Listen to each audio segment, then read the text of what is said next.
నమస్కారం. City cable CPC న్యూస్కు స్వాగతం. ముందుగా ముఖ్యాంశాలు.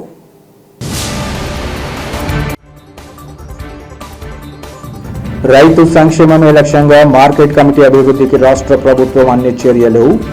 మార్కెట్ యార్డ్ గదుల ప్రారంభోత్సవంలో మాజీ ఎమ్మెల్సీ బీటెక్ రవి వెల్లడి. బీసీలను బ్యాక్వర్డ్ క్లాస్గా కాకుండా రాష్ట్రానికి బ్యాక్బోన్గా గుర్తించిన ఏకైక నాయకుడు వైఎస్ జగన్. కడప నగర మాజీ మేయర్ పాకా సురేష్ కుమార్ స్పష్టీకరణ. వడ్డేర్ల సామాజిక వర్గానికి దళవాయి రమాదేవిని ఎమ్మెల్సీగా ఎంపిక చేయడాన్ని స్వాగతిస్తున్నాం. సీఎం చంద్రబాబుతో పాటు మంత్రి నారా లోకేష్ కు Vaddera welfare and development corporation director Venkata Subbaiah కృతజ్ఞతలు. రైతు సంక్షేమమే లక్ష్యంగా మార్కెట్ కమిటీ అభివృద్ధికి రాష్ట్ర ప్రభుత్వం అన్ని చర్యలు చేపట్టినట్లు మాజీ ఎమ్మెల్సీ బీటెక్ రవి తెలిపారు. పులివెందుల మార్కెట్ యార్డ్ చైర్మన్ గడ్డం అమర్నాథ్ యాదవ్ ఆధ్వర్యంలో నూతనంగా నిర్మించిన గదులను కూటమి నాయకులు కార్యకర్తలతో కలిసి Pulivendula BTech Ravi, Vempalle TDP incharge Raghunath Reddy, Poreddy Prabhakar రెడ్డిలు ప్రారంభించారు. ఈ సందర్భంగా బీటెక్ రవి మాట్లాడుతూ శ్రావణ మాసంలో మార్కెట్ కమిటీకి సంబంధించిన కొత్త రూమ్లను పూర్తి చేసి ప్రారంభోత్సవం చేయాలన్న వ్యాపారుల విజ్ఞప్తి మేరకు పనులు వేగవంతం చేయడం జరిగిందన్నారు. Market committee chairman, Simhadripuram chairman, vice chairman Chandra తదితరులు ప్రత్యేకంగా కృషి చేసి సుమారు 28 లక్షల రూపాయలతో గదుల నిర్మాణ పనులు పూర్తి చేశారని తెలిపారు. పులివెందుల మార్కెట్ను చీనీతో పాటు అరటి పంట కూడా విస్తరించే అంశంపై రైతులు కలెక్టర్తో నిరంతరం చర్చలు జరుపుతూనే ఉన్నామన్నారు. వర్షాలు తక్కువగా ఉన్నప్పటికీ పులివెందుల ప్రాంతంలో కాలువల్లో నీరు పారేలా పద్ధతిగా వాటర్ మేనేజ్మెంట్ చేపట్టడం జరిగిందన్నారు. కాలువల్లో పేరుకుపోయిన గడ్డి, బోద, ఇతర అడ్డంకులను తొలగించి నీటి ప్రవాహం సక్రమంగా ఉండేలా చర్యలు తీసుకున్నట్లు ఆయన వివరించారు.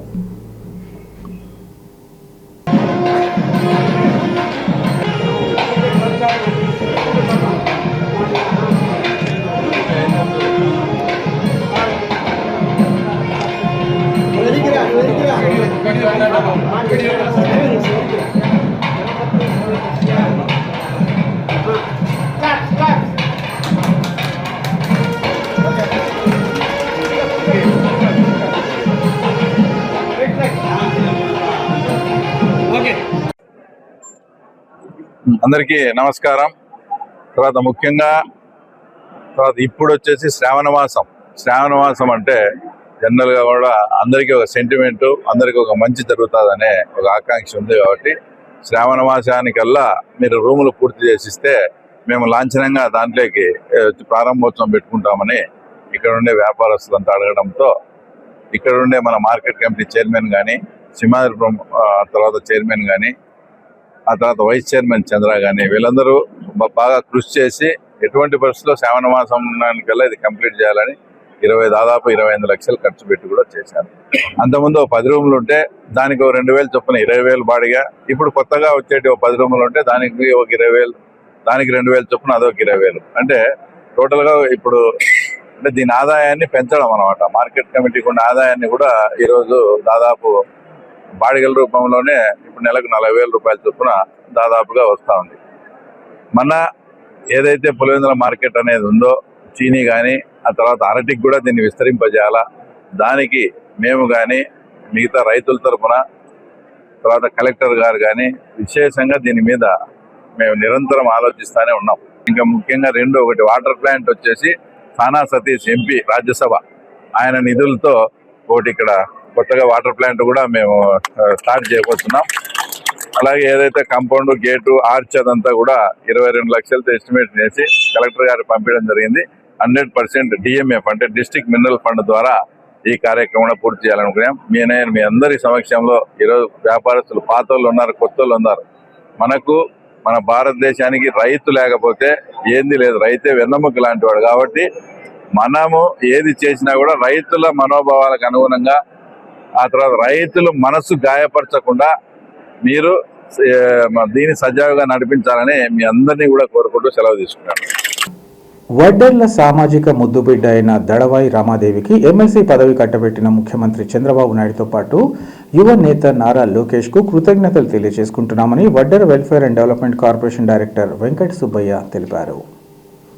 కడప నగరంలో ఏర్పాటు చేసిన విలేకరుల సమావేశంలో వెంకట సుబ్బయ్య మాట్లాడుతూ ప్రస్తుతం రాష్ట్రంలో గవర్నర్ కోట 2 ఎమ్మెల్సీ స్థానాలు ఖాళీ అయ్యాయని, అందులో ఒక స్థానాన్ని గత ఎన్నికల సందర్భంగా యువనేత నారా లోకేష్ చేపట్టిన పాదయాత్రలో ఇచ్చిన హామీ మేరకు దళవాయి రమాదేవికి కేటాయించారన్నారు. ఈ అంశాన్ని రాష్ట్రంలోని వడ్డెర్ల సామాజిక వర్గం స్వాగతిస్తోందన్నారు. అలాగే కడప జిల్లాకు చెందిన తనను వడ్డెర కార్పొరేషన్ డైరెక్టర్గా నియమించడంపై చంద్రబాబు నాయుడుతో పాటు మంత్రి Nara Lokesh, Kadapa MLA Madhava Reddy, TDP zonal coordinator శ్రీనివాసరెడ్డిలకు కృతజ్ఞతలు తెలియజేసుకుంటున్నామన్నారు.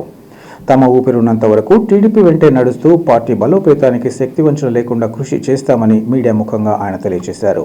అనంతరం వడ్డెర సంఘ నాయకులు దళవాయి రమాదేవి కృషి చేస్తూ గుర్తించడంపై ప్రభుత్వ పెద్దలకు కృతజ్ఞతలు తెలియజేశారు. ముఖ్యంగా మీడియా మిత్రులకు, మా వడ్డెర కుల బంధువులందరికీ నమస్కారం తెలియజేస్తూ, ఈరోజు విషయం ఏమిటంటే ఆంధ్రప్రదేశ్ రాష్ట్రంలో గవర్నర్ కోటాలో 2 ఎమ్మెల్సీ స్థానాలు ఖాళీ అయినాయి. ఎమ్మెల్సీ కోటాలో భాగంగా మా వడ్డెర ముద్దుబిడ్డ దళవాయి రమాదేవి గారిని లోకేష్ బాబు గారు యువగలంలో పాదయాత్రలో మాట ఇచ్చిన ప్రకారం మా వడ్డెర ముద్దుబిడ్డ అయిన దళవాయి రమాదేవి గారిని ఎంపిక చేయడం చాలా సంతోషకరం, శుభదాయకం. మా నారా చంద్రబాబు నాయుడు గారు, ముఖ్యమంత్రి వాళ్ళు నారా చంద్రబాబు నాయుడు గారు ఇచ్చిన మాట ప్రకారం కూటమి ప్రభుత్వ పెద్దలు అందరూ కలిసి మా వడ్డెర ముద్దుబిడ్డను ఎమ్మెల్సీ చేసినందుకు కూటమి ప్రభుత్వానికి, ముఖ్యంగా మన ముఖ్యమంత్రి నారా చంద్రబాబు నాయుడు గారికి, అదేవిధంగా యువగలం అధినేత లోకేష్ బాబు గారికి ధన్యవాదాలు తెలుపుకుంటున్నాం. ఇందులో భాగంగా ఇంకొక విషయం ఏమిటంటే కడప జిల్లాలో ప్రభుత్వంలో మమ్మల్ని కూడా ఒక వడ్డెర కార్పొరేషన్ డైరెక్టర్గా కడప జిల్లా నుంచి ప్రభుత్వంలో భాగస్వామిని చేసినందుకు ముఖ్యంగా మా కడప ఎమ్మెల్యే ప్రభుత్వ విప్పు రెడ్డప్ప గారి మాధవరెడ్డి గారికి మరియు జోనల్ కోఆర్డినేటర్ శ్రీనివాసరెడ్డి గారికి ధన్యవాదాలు తెలియజేసుకుంటూ, మేము మా ఊపిరి ఉన్నంతకాలం తెలుగుదేశం పార్టీకి వెన్నుదనలా ఉంటూ ఖచ్చితంగా వడ్డర్లందరము తెలుగుదేశం పార్టీకే సపోర్ట్ చేస్తామని తెలియజేస్తూ, ఈ విధంగా ఈ అవకాశం ఇచ్చిన పెద్దలందరికీ కృతజ్ఞతలు తెలియజేస్తున్నాను. ఈరోజు మా వడ్డెర్ల తరఫున మా రామాదేవికి ఆమెకు ఈ పదవి ఇచ్చినందుకు చంద్రబాబు నాయుడుకు, లోకేష్ సారుకు ధన్యవాదాలు తెలుపుకుంటున్నాను. మా కుల బంధువులకి నమస్కారాలు. ఈరోజు నారా చంద్రబాబు నాయుడు గారు, లోకేష్ బాబు గారు మమ్మల్ని ఎన్నో రాయిగొట్టుకుండే వాళ్ళను ఇంత స్థాయి తీసుకొచ్చినందుకు ధన్యవాదాలు. దళవాయి రామాదేవి గారికి ఎమ్మెల్సీ పదవి ఇచ్చినందుకు ధన్యవాదాలు సార్. బీసీలను బ్యాక్వర్డ్ క్లాస్గా కాకుండా రాష్ట్రానికి బ్యాక్ బోన్గా గుర్తించిన ఏకైక నాయకుడు వైఎస్ జగన్ అని కడప నగర మాజీ మేయర్ పాకా సురేష్ తెలిపారు. కడప నగరంలోని మాజీ డిప్యూటీ సీఎం అంజాద్ బాషా కార్యాలయంలో ఏర్పాటు చేసిన విలేకరుల సమావేశంలో ఆయన మాట్లాడారు. స్థానిక సంస్థల ఎన్నికలపై కూటమి ప్రభుత్వం డ్రామాలు ఆడుతోందని, స్థానిక ఎన్నికలను అడ్డుకునేలా ప్రభుత్వం కొత్త రామాస్త్రం వదిలిందన్నారు. గతంలోనూ స్థానిక ఎన్నికలను సరిగ్గా నిర్వహించని చరిత్ర చంద్రబాబుదన్నారు. ఎస్ఐఆర్ ప్రక్రియ ముగిసి కొత్త ఓటర్ లిస్టు వచ్చాకే పారదర్శకంగా స్థానిక ఎన్నికలు జరపాలని కోరుతున్నామన్నారు. కడపలోనే ముసాయిదా ఓటర్ల జాబితాలో దాదాపు 1.30 లక్షల ఓట్లపై స్పష్టత లేని పరిస్థితి ఉందన్నారు. సరైన ఓటర్ల జాబితా లేకుండా పాత జాబితాలో ఎన్నికలకు వెళ్లడం ఎంతవరకు సమంజసమని ప్రశ్నించారు. బీసీలకు 34% రిజర్వేషన్లని కూటమి ప్రభుత్వం పచ్చ మీడియా మోసపూరిత ప్రచారం చేయడం దారుణమన్నారు. 2019లోనే వైఎస్ జగన్ బీసీలకు 34% రిజర్వేషన్ జీవో ఇస్తే టీడీపీ నేత ప్రతాప్ రెడ్డితో కోర్టులో కేసులు వేయించిన ఘనత చంద్రబాబుదని విమర్శించారు. 50% మించి రిజర్వేషన్లు ఇవ్వడానికి వీల్లేదంటూ బీసీలను మభ్యపెట్టే చర్యలను తీవ్రంగా ఖండిస్తున్నామన్నారు. ఇప్పటికైనా బీసీలు మోసపూరిత మాటలు నమ్మరాదని ఆయన కోరారు. ఈరోజు కూటమి ప్రభుత్వ నాయకులు ఒక కొత్త డ్రామాకు తెరలేపడం జరిగింది. ఏదైతే స్థానిక సంస్థల ఎన్నికలకు సంబంధించి ఎన్నికలు జరపాలన్న ఉద్దేశంతో మేము ముందుకు పోతున్నాం అని వాళ్ళే లేనిపోయిన అడ్డంకులు సృష్టించే కార్యక్రమాన్ని ఈరోజు ప్రభుత్వం తరఫున చేపట్టడం జరుగుతుంది. ముఖ్యంగా గతంలో ఎప్పుడు కూడా చంద్రబాబు నాయుడు గారు స్థానిక సంస్థల ఎన్నికలు జరిపిన చరిత్ర చంద్రబాబు నాయుడు గారికి లేదు. ఎప్పుడూ కూడా ఇన్ఛార్జీల పరిపాలనతోనే ఎక్కువ కాలం కొనసాగించిన ఘనత చంద్రబాబు నాయుడికి దక్కుతుంది. ఇప్పుడు కూడా ఈరోజు ఆంధ్ర రాష్ట్రంలో 2 రకాలైన విచిత్ర కోణాలు స్థానిక సంస్థలకు సంబంధించి జరుగుతున్నాయి. ఒకటి ఎస్ఐఆర్ ప్రోగ్రాము, రెండోది బీసీ రిజర్వేషన్స్. ఈ రెండింటి మాటన ఒక దిట్టి ఎన్నికలు జరపాలంటాడు, మరొక పక్కన ఆయనే అడ్డంకులు సృష్టించే కార్యక్రమాన్ని ఈరోజు చంద్రబాబు నాయుడు గారి ప్రభుత్వం చేపట్టడం జరుగుతుంది. మొట్టమొదటిగా ఏదైతే ఈ రాష్ట్రంలో ఎస్ఐఆర్ ప్రోగ్రాం ప్రక్రియ కొనసాగే కార్యక్రమం జరుగుతుంది. అది అక్టోబర్ 3వ తేదీకి ఫైనల్ నోటిఫికేషన్ ఓటర్ లిస్టు రావడం జరుగుతుంది అని ఒక షెడ్యూల్ కూడా కేంద్ర ప్రభుత్వం విడుదల చేసింది. అది ఒక తిట్టు కొనసాగుతుండగానే 2025 ఓటర్ లిస్టుతో లోకల్ బాడీ ఎలక్షన్స్ జరుపుతాము అని చెప్పేసి ఆయన చెప్పడం జరుగుతుంది. కోర్టులోనేమో ఎన్నికల కమిషన్ ద్వారా సర్ ప్రోగ్రాం అయిపోయిన తర్వాత ఎన్నికలు జరుపుతామని చెప్పేసి కోర్టులో పిటిషన్ వేసే కార్యక్రమం చేయడం జరుగుతుంది. అంటే ఆయన ఎన్నికలు జరపాలనా లేదనా అనేది ప్రజలకు స్పష్టంగా చెప్పకుండా ఊరికి ఎన్నికలకు పోతాము అని ఒక లీకులు ఇచ్చే కార్యక్రమం చేపడుతుంది. కేవలం బీసీలను ఓటు బ్యాంకుగా ఉపయోగించుకున్న నాయకుడు చంద్రబాబు నాయుడు అని చెప్పేసి తెలియజేస్తున్నాం. ఎందుకంటే గతంలో మనకు అనేక పరిణామాలు గమనించాం. బీసీలు జడ్జీలుగా పనికిరారు అని చెప్పేసి కేంద్ర ప్రభుత్వానికి లేఖ రాసిన ఘనత ఇదే చంద్రబాబు నాయుడు అని కూడా మీ దృష్టికి తెలియజేస్తున్నాం.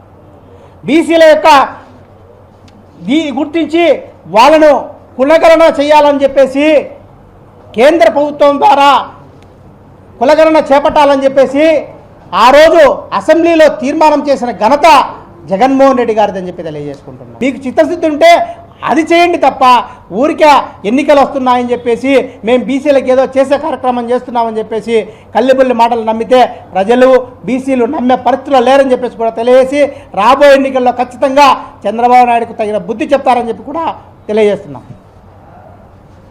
అట్లా తొలగించినప్పుడు మీరు 2025 ఓటర్ లిస్టు ప్రకారం మేము ఎన్నికలు జరుపుతామని చెప్పి ఎన్నికల కమిషన్ కూడా తప్పుదోవ పట్టించే కార్యక్రమం ప్రభుత్వం చేస్తుంది. కాబట్టి ఖచ్చితంగా మీరు ఎన్నికలు నిబద్ధతతో జరపాలంటే ఈ సర్ ప్రోగ్రాం అయిపోయినాక ఆ డేటా కరెక్ట్ తీసుకొని మీరు మా 34% బీసీలకు అన్ని స్థానాల్లో రిజర్వేషన్ పద్ధతిలో మీరు కేటాయించినప్పుడే మీకు జేహో బీసీ కాదు, మీ అందరూ కూడా కృతజ్ఞత తెలుపుతాం. ఇవన్నీ కల్లుబొల్లి మాటలు చెప్పినంత మాత్రం బీసీలు అందరూ కూడా మీకంటే ఎక్కువ నేర్చుకున్న కార్యక్రమం ఉంది.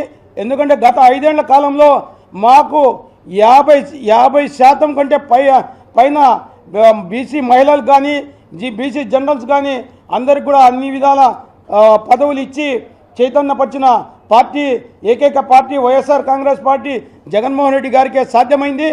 మీరు ఎన్ని చెప్పినా బీసీలు ఎవరు నమ్మే పరిస్థితి లేదు. తమ ఖాతాదారులతో పాటు ప్రజలకు మరింత మెరుగైన సేవలు అందించే లక్ష్యంతో తమ బ్యాంకు నూతన భవనంలోకి మార్చడం జరిగిందని bank of India zonal manager Bangaraju, Kadapa branch senior branch manager పావనిలతలు పేర్కొన్నారు. కడప నగరం ఏరోడ్ల కూర వద్ద బ్యాంక్ ఆఫ్ ఇండియాను శంకరాపురంలోని నూతన భవనంలోకి మార్పు చేశారు. ఈ సందర్భంగా ఆయా బ్యాంక్ అధికారులు మాట్లాడుతూ గత 29 సంవత్సరాలుగా ప్రజలు ఖాతాదారులకు తాము సేవలు అందిస్తున్నామన్నారు. ఈ క్రమంలో ఖాతాదారుల వినతి మేరకు ఎలాంటి ఇబ్బందులు లేకుండా విశాలమైన పార్కింగ్ సదుపాయం గల భవనంలోకి బ్యాంకును మార్చడం జరిగిందన్నారు. ఇతర జాతీయ బ్యాంకులతో సమానంగా అన్ని బ్యాంకింగ్ కార్యకలాపాలు తమ బ్యాంకులో కొనసాగుతాయన్నారు. తక్కువ ఛార్జీలతో బ్యాంకింగ్ సేవలు అందించడం తమ బ్యాంకు ప్రత్యేకత అన్నారు. సేవింగ్స్ అకౌంట్లు, ఫిక్స్డ్ డిపాజిట్లు, లాకర్ సదుపాయంతో పాటు ఇతర అనేక సేవలు తమ బ్యాంకు ద్వారా ఖాతాదారులకు అందుతాయన్నారు. ప్రజలు తాము అందిస్తున్న సేవలు సద్వినియోగం చేసుకోవాలని ఈ సందర్భంగా కోరారు.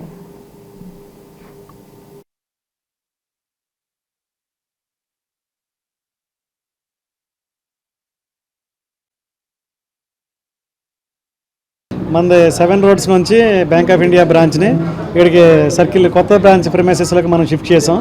ఈ సందర్భంగా ఈరోజు కొత్త ప్రెమైసెస్ ఓపెన్ చేసాం మేము. ఇక్కడ అందరూ కస్టమర్స్ అక్కడ కొద్దిగా సఫర్ అవుతున్నారు. అక్కడ రోడ్స్ కానీ ఇవి కానీ ఇక్కడ మంచి ఫెసిలిటీస్ విత్ పార్కింగ్తో పాటు బిజినెస్ చేయడానికి మంచి ఆపర్చునిటీ ఉంది. అలాగే కస్టమర్కి మనం మంచి ఇది కూడా ఇవ్వచ్చు, మనం మంచి సేవ చేసుకోవచ్చు వాళ్ళకి. ఆ రకంగా మనం ఈ ప్రెమైసెస్ని షిఫ్ట్ చేయడం జరిగిందండి ఈరోజు. థ్యాంక్ యూ అండి. నమస్తే అండి, నా పేరు పావనీలత, కడ బ్రాంచ్ సీనియర్ మేనేజర్ని. ఇక్కడ మా బ్యాంక్ ఆఫ్ ఇండియా 29 సంవత్సరాల నుంచి 7 రోడ్స్ సర్కిల్లో ఫస్ట్ ఫ్లోర్లో ఉండింది. అక్కడి నుంచి మేము ఇన్కన్వీనియన్స్ నుంచి కస్టమర్స్ అందరి సజెషన్ మేర ఆ ఇన్కన్వీనియన్స్ అంతటిని పోగొట్టడానికి కోసం ఇక్కడ గ్రౌండ్ ఫ్లోర్లోకి షిఫ్ట్ చేశాము. ఇది గ్రౌండ్ ఫ్లోర్ శంకరాపురము అప్సరా సర్కిల్లో. సో అక్కడ కస్టమర్స్ అందరూ వాళ్ళ సేవలను మళ్ళీ ఇక్కడ వినియోగించుకోవాల్సిందిగా, అలాగే కొత్త కస్టమర్స్ కూడా వాళ్ళకి కావాల్సిన ఇక్కడ బ్యాంక్ ఆఫ్ ఇండియా అనేది కూడా ప్రతిదీ డిపాజిట్స్, అడ్వాన్సెస్, ప్రతి లోన్స్ మేము మంచి రేట్ ఆఫ్ ఇంట్రెస్ట్తో ఛార్జెస్ ఏం లేకుండా అన్నిటినీ ప్రొవైడ్ చేస్తాము. సో అందరూ వినియోగదారులు మా బ్యాంక్ ఆఫ్ ఇండియా సేవలను వినియోగించుకోవాల్సిందిగా కోరుతున్నాం. Thank you. ఎన్నికలకు భయపడే వైసీపీ నేతలు కోట్ల చుట్టూ తిరుగుతున్నారని మాజీ MLC Pulivendula TDP incharge BTech Ravi తెలిపారు. ఈ మేరకు ఆయన పులివెందులలో మీడియాతో మాట్లాడుతూ పులివెందుల మున్సిపాలిటీలో వార్డుల మార్పును కారణం చూపుతూ మున్సిపల్ ఎన్నికలపై స్టే ఇవ్వాలని వైఎస్ఆర్సీపీ మాజీ కౌన్సిలర్ హైకోర్టును ఆశ్రయించడాన్ని బీటెక్ రవి తీవ్రంగా తప్పుపట్టారు. ఎన్నికలను నేరుగా ఎదుర్కొనే ధైర్యం లేకనే కోట్ల చుట్టూ తిరుగుతున్నారని, వెంటనే ఆ పిటిషన్ను ఉపసంహరించుకుని ఎన్నికలకు సిద్ధం కావాలని డిమాండ్ చేశారు. నలంద స్కూల్, తపస్య కళాశాల వంటి విద్యాసంస్థల నుంచి మైనర్ విద్యార్థులను, తల్లిదండ్రులను యాజమాన్య అనుమతి లేకుండా రాజకీయ ధర్నాలకు తరలించడంపై తీవ్ర అభ్యంతరం వ్యక్తం చేశారు. మైనర్ పిల్లలను ఇలా తీసుకెళ్లడం చట్టరీత్యా తీవ్రమైన నేరమని పేర్కొంటూ బాధిత తల్లిదండ్రులకు బేషరతుగా క్షమాపణ చెప్పాలని డిమాండ్ చేశారు. విద్యాసంస్థల యాజమాన్యాలే వాస్తవాలను వెల్లడిస్తూ స్వచ్ఛందంగా పోలీసులకు ఫిర్యాదు చేశాయని స్పష్టం చేశారు. ఎంపీ అవినాష్ రెడ్డి పార్లమెంట్లో ప్రజా సమస్యలను విస్మరించి అనవసర అంశాలపై మాట్లాడుతున్నారని విమర్శించారు. తాడిపత్రి ముద్దనూరు 4 లేన్ రోడ్డు అనుసంధానం వంటి ప్రజా సమస్యలపై ఎంపీ దృష్టి సారించడం లేదని విమర్శించారు. గతంలో సిబిఐ విచారణల సమయంలో కర్నూలులో ఆందోళన చేసిన తీరును గుర్తు చేస్తూ బాధ్యతాయుతంగా మాట్లాడాలని ఆయన హితవు పలికారు. అందరికీ నమస్కారం. తర్వాత ముఖ్యంగా అంటే పులివెందులలో పట్టణ ప్రజలు అంటే మున్సిపాలిటీకి సంబంధించిన ప్రజలు కానీ ఓటర్స్ కానీ తెలుసుకోవాల్సిన విషయం ఒకటి ఉంది. ఈ మధ్య ఒక 2 వారాల కిందట 3 వారాల కిందట సాక్షాత్తు వైఎస్ఆర్సీపీ పార్టీకి చెందిన ఒక మాజీ కౌన్సిలర్, అతని పేరు కోడిగుడ్ల రమణ, తుపాకుల వెంకటరమణ ఏదో అంటారు, అతని పేరుతో ఈ మున్సిపల్ ఎన్నికలో అంటే ఈ వార్డులను అటు ఇటు చేంజ్ చేయడము, 33 నుంచి 40 వార్డులకు చేంజ్ చేయడము, దాంట్లో ఓటర్లను అటు ఇటు చేసి మాకు చాలా ఇబ్బంది. ఆ తర్వాత కాబట్టి ఈ ప్రక్రియ అంతా సజావుగా జరగట్లేదు. ఆ తర్వాత కాబట్టి తన మున్సిపాలిటీ ఎన్నిక మీద స్టే విధించాలని చెప్పి సాక్షాత్ హైకోర్టుకు వెళ్ళడం జరిగింది. దాని ప్రకారంగా నోటీసులు కూడా అంటే ఇక్కడ ఉండే మున్సిపల్ శాఖకు కూడా వచ్చింది. అంటే ఇంకా ఇంతకన్నా మేమేందో వయస్సు వాళ్ళము మున్సిపాలిటీ పుట్టినాల నుంచి మేమే ఉన్నాము, అంతకుముందు రాజారెడ్డి కాలం నుంచి సర్పంచ్ ఉన్నామని ఆమెన డబ్బా వాయించుకునే మీరు ఈరోజు 40 వార్డులలో ఆ వార్డులో వాళ్ళు ఈ వార్డులోకి, ఒకవేళ ఈ వార్డులో వాళ్ళు ఆ వార్డులోకి ఏదైనా పోతారనుకో సపోజ్, అంటే అక్కడ పులివెందుల పట్టణ ప్రజలే, ఇక్కడ పులివెందుల పట్టణ ప్రజలే కదా. అంటే ఏమన్నా పశ్చిమ బెంగాల్లోకి వచ్చినట్లు బంగ్లాదేశ్ నుంచి ఏమన్నా రోహింగ్యాలు వచ్చి ఇక్కడ మేము ఏమన్నా ఓటర్లుగా చేర్చానమా? ఈ మాత్రం దానికి భయపడి హైకోర్టుకు పోయి ఆ తర్వాత దాన్ని స్టే అడిగే అవకాశం తీసుకున్నారు. ఒకవేళ నిన్న మా ముఖ్యమంత్రి గారు ప్రత్యక్ష ఎలక్షన్ అని కూడా చెప్పడం జరిగింది. మేము సరేలేది ముందు వార్డులది పోయినాంలే, ఇప్పుడు అని అదేనా మీరు అంటారు. ఎస్, ఇప్పుడు ప్రత్యక్ష ఎన్నికకు చంద్రబాబు నాయుడు గారు ఇచ్చారు కదా, ఇంకా వార్డులతో ఆ వార్డులు వేసి ఈ వార్డులతో పని లేనప్పుడు తర్వాత మీరు మీ పిటిషన్ ఈ రోజు విత్డ్రా చేసుకోమని డిమాండ్ చేస్తాను. మీరు హైకోర్టుకు వార్డులు చేంజ్ చేశారు, ఆ ఓటర్లు ఈ ఓటర్లు, ఇంత భయపడి ఒక ఎలక్షన్ ఫేస్ చేసే ఒక ఎలక్షన్ ఎదుర్కోలేక, అది మున్సిపాలిటీ ఎలక్షన్ లో మీరేందో పెద్ద పుడింగులు ఒకటి ఏందో సినిమా ఉంది అసెంబ్లీ రౌడీలో, ఆ పన్ని భాషా కూల్ డ్రింక్, భాషా ఈ షాపు, భాషా రేషన్ షాప్ అని పెట్టుకుంటే మోహన్ బాబు పోతాడు.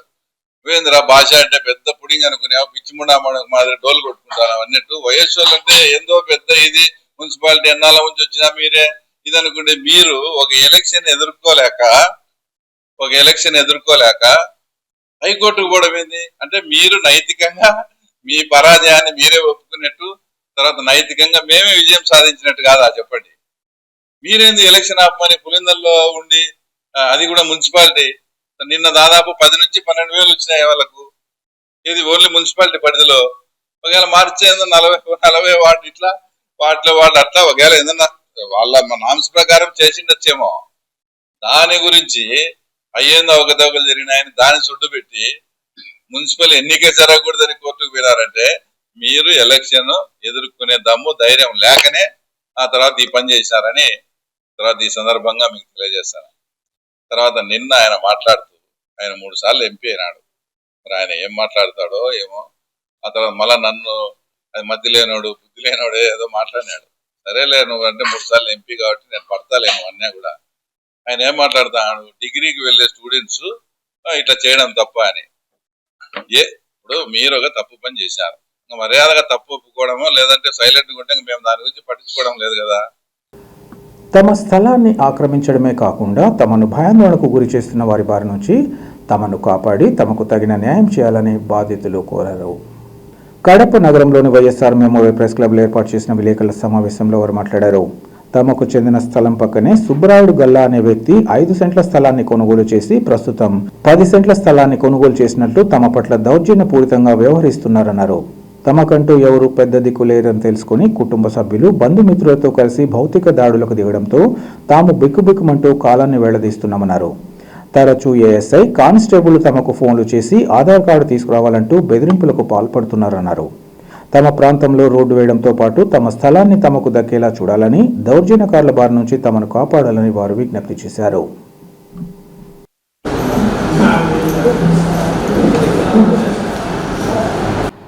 సుబ్బరాయుడు గల్లా ఆయన మా స్థలాన్ని పక్కన కొన్నాడు. ఆయన కొనింది 5 సెంట్లు అయితే ఇప్పుడు 10 సెంట్లు మాదని చెప్తున్నాడు. మా స్థలంలోకి ఆయన గోడల్లోకి పగలగొట్టి మరి వాళ్ళ తమ్ముడిని, అన్నను, చెల్లెల్ని, వాళ్ళ కూతుర్ని వాళ్ళందరినీ పిలుచుకొని వచ్చి సిపిఎం పార్టీ సీను, చాన్ భాషా వీళ్ళందరినీ పిలుచుకొని వచ్చి పక్కన వెనకాల నుంచి చాటుగా పెట్టి మరి ఆడోళ్ళను మా మీదకి ఒక్కసారిగా దాడి చేసినాడు. ఉండేది మేము 2 ఆడోళ్ళు, మాకెవరు మగదిక్కు లేరు. నాకు చిన్నబిడ్డ ఉన్నాడు. ఆ పిల్లలని చూసుకునే దాంట్లో వాళ్ళు ఇరువైపులా వచ్చి గుమ్ముకొని జుట్లు పట్టుకొని కింద మీదేసి రాళ్ళల్లో దొబ్బుకొని గాయాలు అయిపోయేటట్టు, రాళ్ళల్లో దొబ్బేసి మరి గాయాలు అయ్యేటట్టు కొట్టినారు. మమ్మల్ని ఎవరు అడిగేదానికి పెట్టేదానికి పెద్ద దిక్కు లేరని చెప్పి వాళ్ళు మమ్మల్ని ప్రతిసారి వచ్చి కొడుతుంటే మేము కొట్టించుకోలేక ఇంత దాకా వచ్చాము. మాకు రోడ్డు కావాలి, మా స్థలం మాకు కావాలి. వాళ్ళతో మేము ప్రతిసారి కొట్టించుకోలేకున్నాం సార్. మాకు ఎక్కడికి వెళ్తే న్యాయం చేస్తుందో మీరే న్యాయం చేయాలని అనుకుంటున్నాం. సీఏ దగ్గర పోతే ఆయన ఏం న్యాయం జరగడం లేదు. మీరు పోండి మా, మేము కొడతాము. మీరు పోండి అని మాకేమో పంపించేస్తారు. వాళ్ళు 20 మంది 30 మంది ఒక్కసారికి వచ్చేది దాడి చేసేది, మమ్మల్ని కొట్టండి సారు. మేము చూసి వస్తాం కాండి అని చెప్పేసి ఇంకోటి చేసింటి వచ్చి వాళ్ళు చేయడం కదా అని చెప్పింది. ఫస్ట్ ఒక 5 నిమిషాల తర్వాత మళ్ళీ వచ్చి వాళ్ళతో మా పిలిపించి మీ కాగితాలు తండి, వాళ్ళ కాగితాలు తండి అని చెప్పింటారు. మేము కాగితాలు తీసుకుపోయినాం. వాళ్ళు ప్రూఫ్ ఏం లేవు సార్. లేకుంటే వాళ్ళు అగ్రిమెంట్ పక్క నుంచి 5 సెంట్లు ఇప్పుడు వచ్చి నా గోడలోకి వచ్చి నా పెంట్లు పగలగొట్టేసి నన్ను దబాయించి వీళ్ళతోనే నాకు గుండెల్లో దడ వస్తుంది. మొన్న కొట్టించుకునే దెబ్బలకి ఇప్పుడు ఇంకా కోళ్ళతో గుండెల్లో దడ వస్తుంది. నాకెవరు లేరు. ప్రతిసారి కానిస్టేబుల్ సారు, వాళ్ళు ఏఎస్ఐ సారు వీళ్ళు ఫోన్లు చేసి మీరు ఆధార్ కార్డులు తీసుకొని వస్తారా, మిమ్మల్ని డిమాండ్లో పెడితే బాగుంటుంది అని బెదిరిస్తున్నారు సార్. వాళ్ళు ప్రతిసారి ఫోన్లు చేస్తూనే ఉన్నారు. నిమిషానికి 1 నెంబర్తో ఫోన్లు చేస్తున్నారు వాళ్ళు. భక్తులను కటాక్షిస్తూ వారి కోరికలు తీర్చే కల్పవల్లిగా విరాజిల్లుతున్న శ్రీ నిమిషాంబదేవి ఆలయ నూతన ధ్వజస్తంభ ప్రతిష్ఠ అత్యంత ఘనంగా నిర్వహించారు.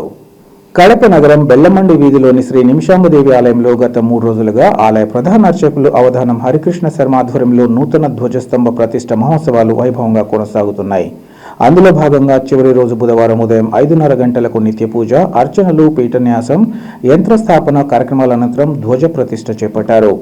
అనంతరం ఆలయంలో శ్రీచక్ర ప్రతిష్ఠ, సింహవాహన పునః ప్రతిష్ఠ, బింబదర్శనం, మూలమంత్ర హోమాలు తదితర పూజలను నిర్వహించారు. మధ్యాహ్నం పెద్ద ఎత్తున భక్తులకు అన్నదాన కార్యక్రమాన్ని చేపట్టారు. పెద్ద ఎత్తున తరలి వచ్చిన భక్తులకు ఎలాంటి ఇబ్బందులు తలెత్తకుండా ఆర్యక్షత్రియ చిత్తారి సేవా సంఘం ప్రతినిధులు తమ వంతుగా సేవలు అందించారు. పూజా కార్యక్రమాలు ఆలయ ప్రతినిధులు శ్రీ నిమిషాంబదేవి మహిళా సమైక్య సభ్యులు పర్యవేక్షించారు. 3 రోజుల పాటు కొనసాగిన ఈ ఉత్సవాల్లో స్థానిక అమ్మవారు భక్తులతో పాటు కడప నగరంలోని వివిధ ప్రాంతాలకు చెందిన భక్తులు తరలివచ్చి అమ్మవారి పట్ల తమకున్న భక్తి భావాన్ని చాటుకున్నారు.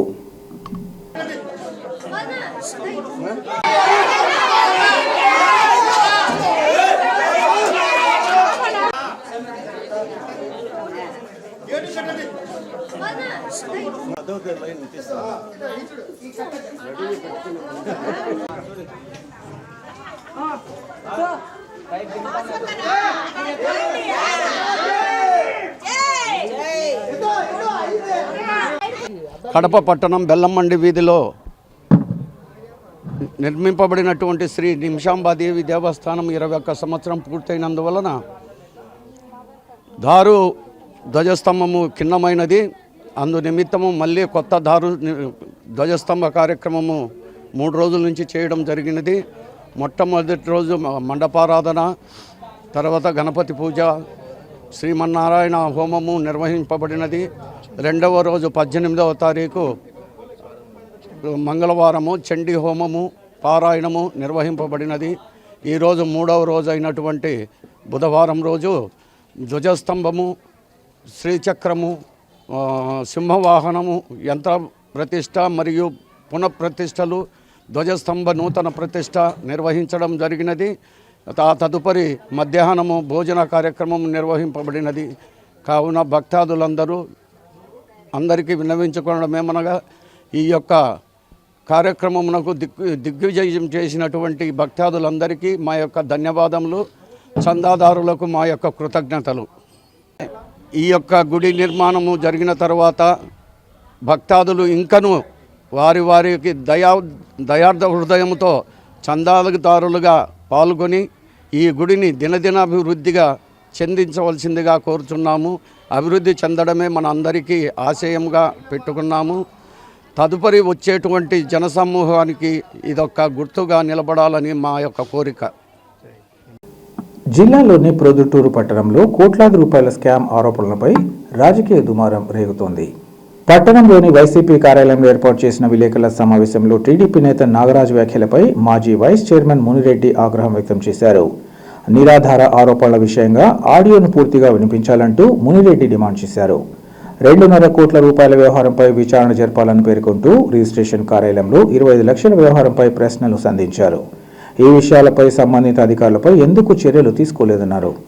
పోలీసుల విచారణ తీరుపైన అనుమానాలు ఉన్నాయన్నారు. హాజరయ్యను 15 రోజుల పాటు స్టేషన్కు పిలిపించారని ఆరోపణలు ఉన్నాయన్నారు. భూ వ్యవహారంలో అసలు వాస్తవాలు బయటపెట్టాలని, 100 కోట్ల భూ కుంభకోణానికి ఆధారాలు చూపాలని సవాల్ విసిరారు. నోటికి వచ్చినట్లు నిరాధార ఆరోపణలతో బురద చల్లడం మానుకోవాలని, ఆయా అంశాలపై పూర్తి విచారణతో నిజానిజాలు తేల్చాలని మునిరెడ్డి డిమాండ్ చేశారు. నిన్నటి దినంన ప్రొద్దుటూరుకు సంబంధించి 100 కోట్ల స్కామ్ అని చెప్పినాడు ఒక నాగరాజు అనే నల్లబోతుల నాగరాజు, ఏదో డైరెక్టర్ ఏదానికో ఏమో తెలియదు కానీ నాకైతే గుర్తులేదు. ఆ నాగరాజు ఈ వరదరాజు రెడ్డి పార్టీ ఆఫీసు నుంచి ప్రెస్ మీట్ పెట్టించినారు. నేను ఈ తెలుగుదేశం నాయకులను ఒకటే అడుగుతా ఉన్నా, ఏదో 100 కోట్ల స్కామ్ జరిగింది అని చెప్తా ఉండారు. ఒక వాయిస్ను వినిపించి, అది 6 నిమిషాలు ఉంది ఆ వాయిస్ మొత్తం, మేము కూడా వినిపిస్తాం. ఎవరికి ఎక్కడ కావాలంటే అక్కడ కట్ చేసుకొని చెప్తే అట్టే ఉంటుంది. దాని వెనకల ఏముంది, దాని ముందర ఏముంది అనేది కూడా వినిపించాలా, అప్పుడు కరెక్ట్. అది కూడా నేను కూడా చెప్తా, చూపిస్తా. ఇప్పుడు ముందు ముఖ్యంగా తెలియాల్సింది ఏంది, 2 ఎకరాల 60 సెంట్లు అంటది. 2 ఎకరాల 60 సెంట్లలో మాకెంత ఇచ్చినా అని చెప్పినాడు, 2.5 కోటి ఇచ్చినా అన్నాడు. యాక్చువల్గా ఏమేమో అంతా జరిగింది, 2 సెంట్లు 3 సెంట్లు స్థలం రిజిస్ట్రేషన్లు జరిగినాయి. ఎన్ని కోట్లు వచ్చాది, యానించి వచ్చాది లెక్క. మాకేమన్నా హజరయ్య 100 కోట్ల ఆసామే. ఆ వాయిస్లో కూడా ఏమి వినిపించినాడు, ఇంకొక స్థలంలో 2.5 కోటి ఇచ్చినా అన్నాడు. ఈ స్థలంలో కాదంట, ఏదో స్థలాలు వ్యాపారాలు చేసో ఏం చేసి ఇచ్చినాడో హజరయ్యను మీరు కూడా పోలీస్ ఎంక్వైరీలో చేపించుంటారు. అది నిజాలు బయట పెట్టాల్సిన బాధ్యత మీపైనే ఉంది. దీంతో అన్ని దానికంటే ముఖ్యమైనది ఏంటంటే 15 రోజుల కాలం ఈ హజరయ్యను స్టేషన్కు ఇంటికి ప్రతిరోజు పిలిపించినారు పోలీసులు. పిలిపించినప్పుడు ఏదైనా ఒక నేరం జరిగితే ఆ నేరాన్ని జరిగినప్పుడు 15 రోజులు కానీ 20 రోజులు కానీ ఎట్లా ఇండ్లకు పంపిస్తారు? మేము చెప్తే పంపిస్తారా? దీని వెనకాల ఎవరున్నారు? ఈ ఇంటికి హజరయ్య పంపించేదానికి ముఖ్య ఉద్దేశం చెప్తా. ఈ హజరయ్య కుటుంబం సంబంధించిన వాళ్ళు మా ఎక్స్ఎమ్మెల్యే దగ్గరికి వచ్చినారు ఇతని స్టేషన్కి పట్టకపోయిన తర్వాత.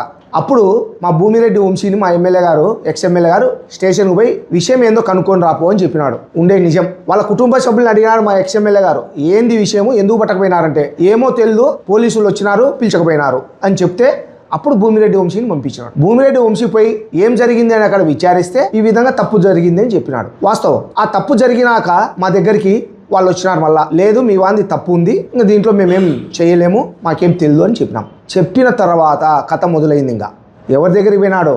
వాళ్ళు కొండారెడ్డి దగ్గరికి, రాఘవరెడ్డి దగ్గరికి పోయినారు. రాఘవరెడ్డి ఫోన్ చేసిన తర్వాతనే ఈ అజయరాయ్ను ఇంటికి పంపించినారు. 15 రోజులు రిమాండ్ పెట్టలే. 15 రోజులు ప్రతిరోజు తిప్పుకున్నారు. తప్పు జరిగినాక ఎందుకు రిమాండ్ పెట్టరు? మీ రాఘవరెడ్డి వరదరాజుల రెడ్డి కొడుకు కొండారెడ్డి చెప్పిన దాన్నే 15 రోజుల వరకు తిప్పుకొని లాస్ట్లో రిమాండ్ పెట్టినారు ప్రెజర్ అయ్యి. పోలీసులు మేము చెప్తే వింటారా? ఎన్నికి పంపిస్తారా? ఇంటికి పంపిస్తారా? ఎక్కడబ్బా నారాజు? ఆ కాలం ఉందే. ఇప్పుడు మీ అధికార పార్టీ, మీ కథ, మీ వ్యవహారం అవి చెప్పమట్లాటన్ని.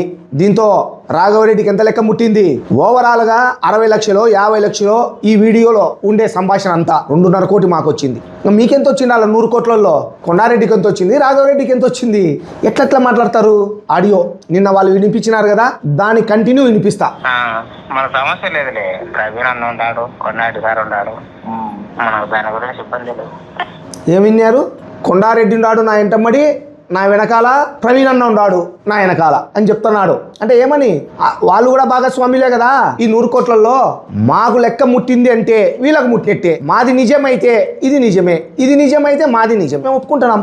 అదే మనది సపరేట్ వాయిస్ కాదు. మీరు ఏదైతే ప్లే చేసి చూపించినారో దాన్ని కంటిన్యూటీ. తోక తొండం లేకోకుండా ప్రెస్ మీట్లు పెడితే మీకే కాదు వాయిస్ ఓవర్లు వచ్చేది, మాకు వస్తాయి. మీకు ఎవరైతే ఇచ్చింటారో వాళ్ళే మాకు ఇచ్చి. వార్తలు ముగించే ముందు ముఖ్యాంశాలు మరోసారి.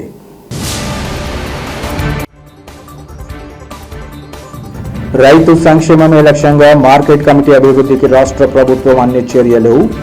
మార్కెట్ యార్డ్ గదుల ప్రారంభోత్సవంలో మాజీ ఎమ్మెల్సీ బీటెక్ రవి వెల్లడి.